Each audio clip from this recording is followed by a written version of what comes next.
The pace of tech development is moving so incredibly fast that it's beginning to generate its own friction. This week, AI's momentum collided with the physical and political limits of the real world.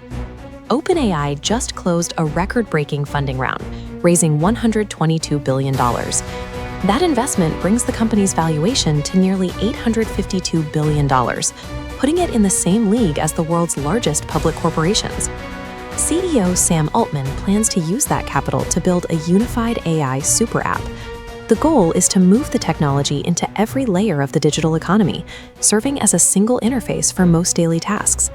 But a valuation approaching $1 trillion brings intense scrutiny. This massive expansion is now pushing a high-speed industry towards several immovable objects. We are now discovering that financial capital alone cannot override the physical, ethical, and political laws of the real world. The first major obstacle is ethical, and it's manifesting as a crash in Washington.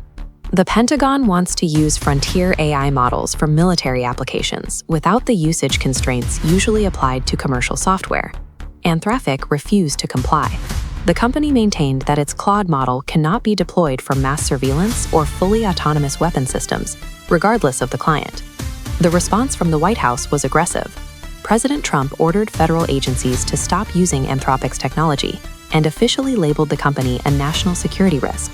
Defense Secretary Pete Hegseth even threatened to invoke the Defense Production Act, a law from the Korean War era that allows the government to force private companies to prioritize national defense contracts.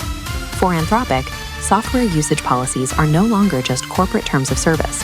They have become points of intense friction with the federal government, forcing a private company into a direct standoff with the U.S. military. While some companies battle over policy, the entire industry is hitting a physical ceiling: the power grid. Senator Bernie Sanders has introduced a bill to place a nationwide moratorium on the construction of new AI data centers. Representative Alexandria Ocasio-Cortez joined as a co-sponsor, arguing that the localized drain on water and electricity is becoming unsustainable for many communities. This chart shows standard tech power consumption against the energy demands of AI data centers. The draw is essentially a vertical line. That spike represents billions of gallons of water and gigawatts of electricity, directly threatening residential power grids. We are reaching a point where the speed of the AI revolution is no longer limited by software code, but by the finite reality of physical infrastructure.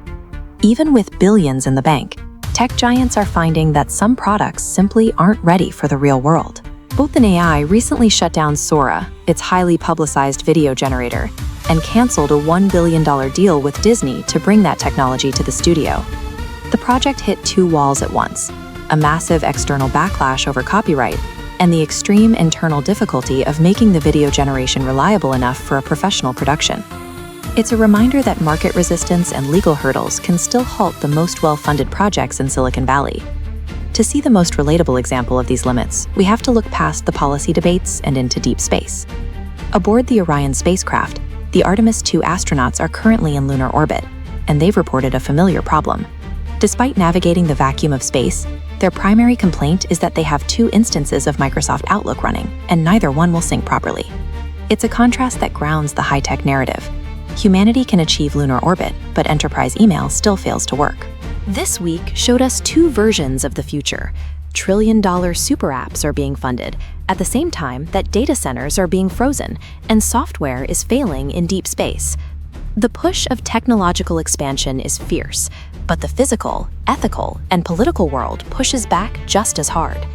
The future won't be defined simply by who raises the most money, but by the companies that successfully navigate the messy, immovable limits of the real world.